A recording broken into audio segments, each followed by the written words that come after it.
الحمد لله رب العالمين اللهم صل وسلم على سيدنا محمد فاتح لما أغلق وخاتم لما صدق ناصر الحق بالحق وهادي إلى صراطك مستقيم وعلى آله حق قدره مقدار العظيم اللهم صل وسلم على سيدنا محمد بلسان جامية في الحضرة واسئته صلاة تموت بها جسمي من جسمه وقلبي من قلبه وروحي من روحه وسري بسره تعود بركاته علينا وعلى شيوخنا وعلى قلوبنا وعلى آله وصحبه وسلم. السلام عليكم ورحمة الله وبركاته.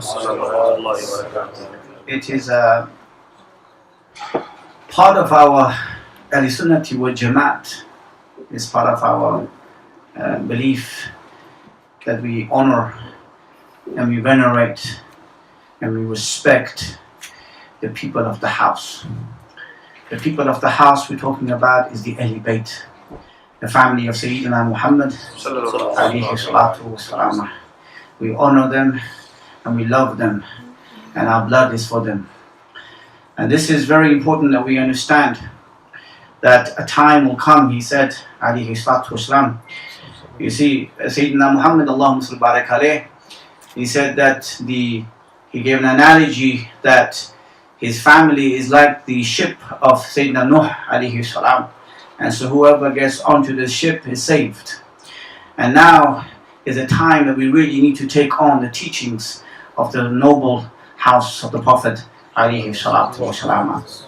I want to use the words of Sayyidina Jafar Sadiq radiyallahu anhu. Sayyidina Jafar is the son of Sayyidina Muhammad Baqir radiyallahu anhu. Sayyidina Muhammad Baqir is the son of Sayyidina Imam 𝗿𝗲𝗴𝘂𝗹𝗿.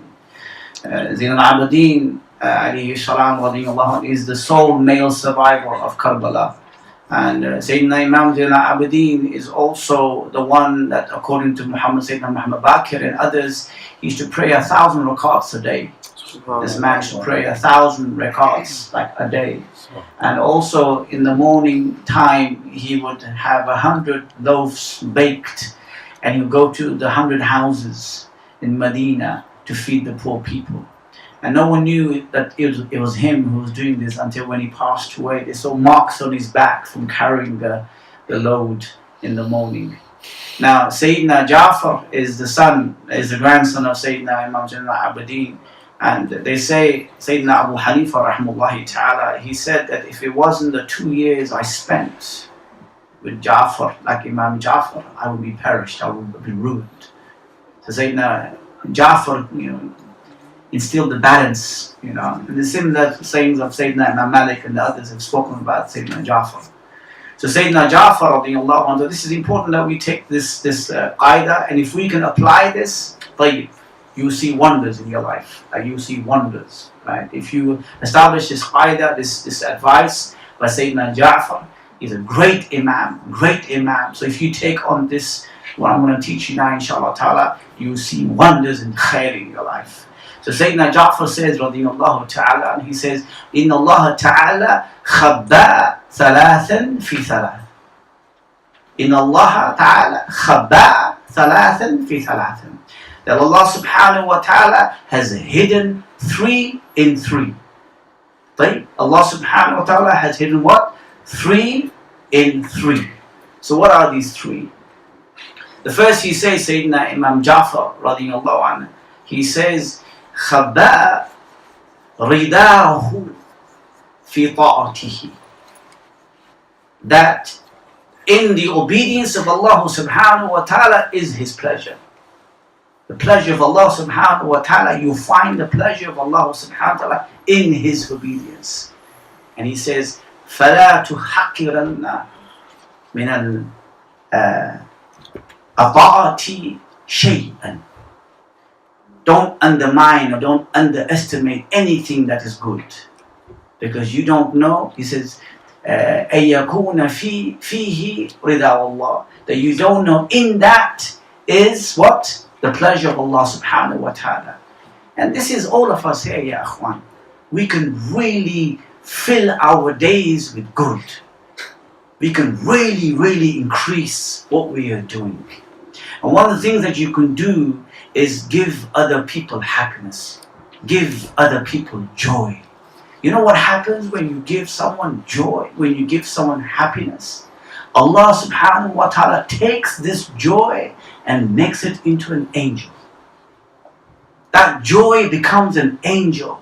And when you're placed in your grave and everyone leaves you, this angel comes. And when you're in that difficult situation, the angel asks you, do you know who I am? And you say, La adri, I don't know who you are. And the angel says, I'm the angel of joy. You gave someone joy, I'm here to help you. It doesn't take much to read Quran, but if you were to just read one page of Quran every day, just one page for the rest of your life, if you make that into a habit, just to read one page every day, this is better for you than not to read Quran at all. One page every single day for the rest of your lives. And you see khair, you see goodness.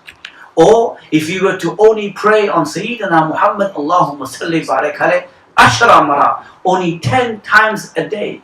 If you were to pray upon Sayyidina Muhammad 10 times a day for the rest of your lives, this is better than not to pray upon the Prophet at all. 𝗵𝗵𝗁.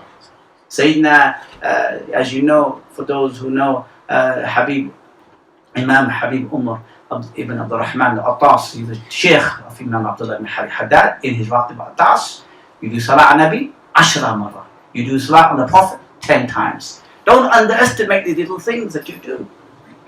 You see khair in that. Little things that you do, you see khair in that, because in that is the pleasure of Allah subhanahu wa ta'ala.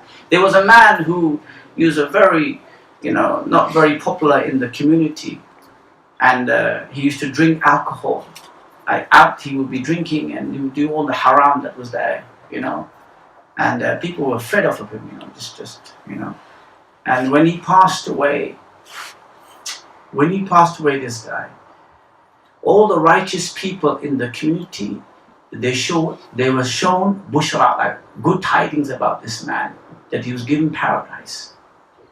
And they like, Haji, this is someone that we saw drinking in the community, So they went to the house and they made a meeting and they met the wife and the family and said, tell us about this man, of your husband, your family. She said he would come home every day drunk, in a horrible state. And then he would wait until the evening, late evening, and then he would have a whole ghusl, a whole wash, and he would weep and he would ask Allah for forgiveness. And he would sit and do salah on the Prophet 100 times. He would pray upon Allahumma salli ala Sayyidina Muhammad, Allahumma salli ala Sayyidina Muhammad. He did not undermine this act of salah on the Prophet. It's simple, but he did not undermine it. And because of that, he believed. Now you think, how can that be possible? You see, you're not the one who's giving you the reward. The one who's going to give you the reward is the one who created everything. You just do your bit and leave the rest to Allah subhanahu wa ta'ala. Right? There's a story about someone from the family of Sayyidina Muhammad alayhi salatu wasalam. She lost her husband, and so she had 3 daughters, and she went to a different town. She moved away and she wanted to start a fresh life.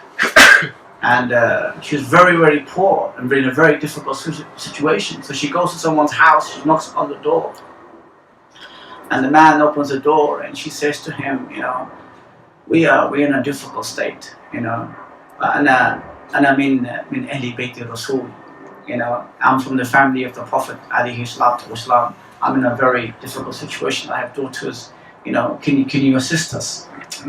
This man was listening, and then he says, هل عندك دليل أنت من أهل بيت الرسول? Like, do you have proof that you're from the family of the Prophet ﷺ? And she says, ما عندي أي شيء. I don't have any proof because I'm new. No one knows me here. And he said, well, I can't help you.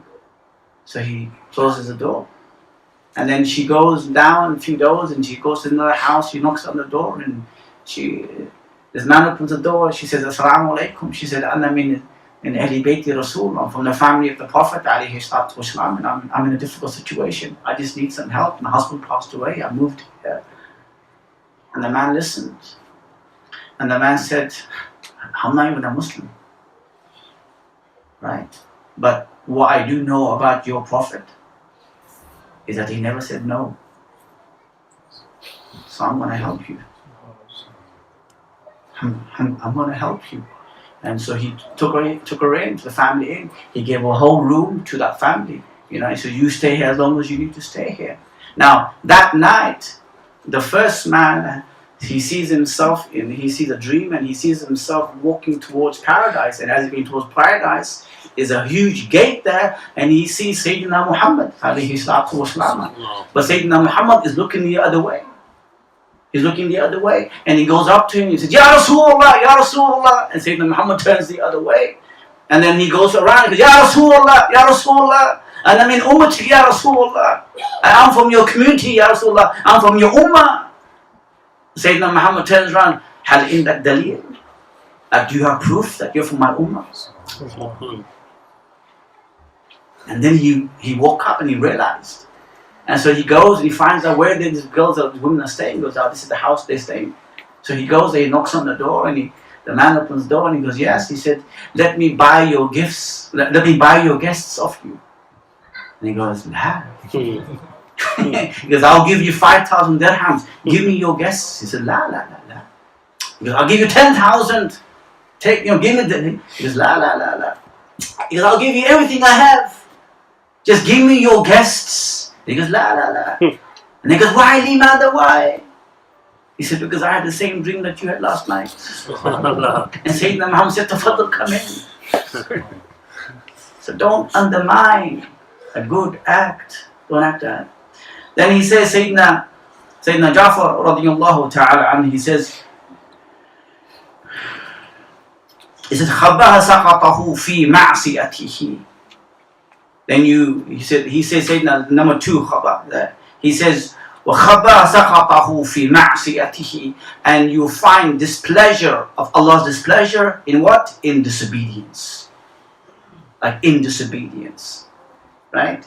So he says, فَلَا تُحَقِّرَنَّ مِنَ الْمَعَصِ شَيْئًا فَعَلَّهُ أَن يَكُونَ فِيهِ سَخَطُ اللَّهِ. Right? So he said, don't underestimate a deed that you might say, oh, it's a small sin, it's okay, But in that is your destruction.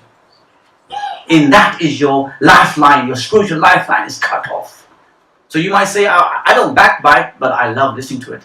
But the same thing. You don't backbite, but you're listening to it. You may do your uraj, you may do dhikr, but you look at haram. You say, but it could be because of that you're cut. So don't estimate the ma'asiyah, like disobedience.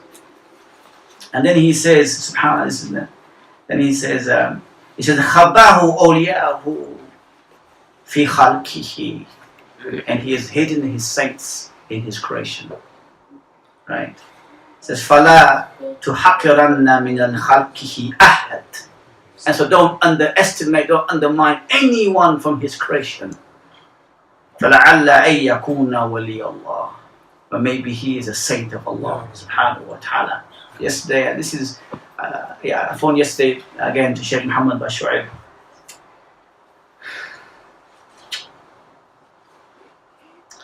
And I just said, Sheikh, you should tell us about this story, about when in Zanzibar there used to be a man, he used to sit in the alleyway, off the main track, and people passed by, and this man used to sit there, and no one knew who this man was, they just passed by, and then one day this great Habib had come from Hadramaut, and he was on a carriage. Remember Aisha, this one? And they were passing by, and the Habib saw this man sitting there, Hakata, And then when the Habib saw him, Habib stood up. Stood up, And they realized that he was and Sheikh Muhammad said, yeah, he blew his cover. And then he said the next day he was not seen. This guy was gone. So when you look outside, that's Zanzibar. There are many people here that you walk down the street. How do you know he's not one of the saints of Allah subhanahu wa ta'ala? Someone cuts you up. someone sitting in the park, someone you're walking, someone in Sainsbury's queue. Give, how do you know? And it's because of these people, these good, righteous people, you get barakah in your life. There's a protection in the community because of these righteous people, but you don't even know their names. There's an amazing story. If you were ever to be in Medina in the time of Sayyidina Muhammad alayhi salatu wasalam, you in Medina, you see when Sayyidina Muhammad moved to Medina alayhi salatu wasalam, and they built the masjid, and inside were the rooms for his family alayhi salatu wasalam, the Sahaba started building houses around the mosque. Because, I mean, think about it, if you go Dara Mustafa, the Sheikh is there, and everyone wants to live near the Sheikh. This is Sayyidina Muhammad sallallahu alaihi wasallam. So they started building houses around the masjid. So you had, like Sayyidina Jafar, the other Sayyidina Jafar had a house there. Sayyidina Abu Bakr had a house. Sayyidina Uthman had a house. All these, Sayyidina Abdul Rahman Auf was near the house of the Sayyidina Muhammad sallallahu alaihi wasallam. All this, right? So when you go inside, you'll be surprised to see that if you were going inside, outside you got all the Sahaba's homes, but when you go inside, you got the place for Sayyidina Muhammad barakatuh. But then you will see a small hut, small home inside the masjid, and you don't know who owns this, you don't know who lives here, right? And you sit there and you watch this, right? And you're watching who lives in this place, and you see this black woman come out from this place, and then she goes and she sits with who? Lady Aisha radiyallahu anha. She talks to her. Then you go the next day and the same thing happens again. She comes out, this black woman comes out, and it's not Barakah, not the woman called Barakah. So she comes out and she sees Lady Aisha, and they sit and they talk, and they talk and they talk. But you have noticed something, that every time they depart, this lady, she says a 𝗿𝗲𝗃, she says a line of poetry to Lady Aisha. Every day, every time she meets her, the same poetry lines that she would say. She would say, 𝗍𝗲𝗰𝗁 مِنْ تَعَجَّبِ رَبِّنَا. She said, أَلَا إِنَّهُ مِنْ بَلَدِ كُفْرِ أَنْجَاهِ. She would say all this all the time, that the day of the scarf is from the wonders of our Lord. And indeed, He saved me from the land of disbelief. She'll say that every time. And you think, what does she mean by this? Why is she saying this? And Lady Aisha one day asked her, what is 𝗍𝗲𝗃𝗁? Why do you always say this, 𝗍𝗲𝗃𝗁? This woman? See, 𝗿𝗂 is a belt that the women used to wear, a belt, 𝗿𝗂, right? And the noble girls used to wear this, and they will have pearls and jewelry, right, wrapped around, like stitched up, right? She said that she was a slave. She was a slave, and the master had a daughter, and the daughter had a 𝗿𝗂, okay? And one day she came out and she wanted to go to the hammam, the toilet, so she took it off and she put it down and she went in, and when she came out, but before she came out, this bird came and took the 𝗿𝗂, took this, thinking what is meat, because it was red leather. It came and took it away. It took it away. And then when they came back, when she comes out, she goes, Aina 𝗿𝗂? Where's the scarf? Where's the belt? And she said, well, this bird came. And the father comes out, what's the problem? Oh, this bird came and took the 𝗿𝗂. She said, they beat me. They beat me for that. That if you're going to lie, why don't you make a better lie than this? And they beat me, and they strip searched her. And they found nothing. And while they were beating me, this bird comes back and throws back the 𝗿𝗂. And on the floor. And she said, for this you beat me? Like for this? And they felt so bad at what they did. So they said, you're free to go. You can go, And she had no tribe, no family, nothing. So she's, far away, and she's like, so she heard about someone called Muhammad sallallahu alaihi wasallam, Sayyidina Muhammad sallallahu alaihi wasallam. So she travels and travels and travels, and she arrives in Medina. And she goes into Medina, she goes into the mosque of the Prophet ﷺ, and she goes to Sayyidina Muhammad and she explains to him what has happened. And she becomes a Muslim there. And what does Sayyidina Muhammad do for her? See, all the houses that I mentioned just now, the Sahabas built their own homes. This house was built by the Prophet for her.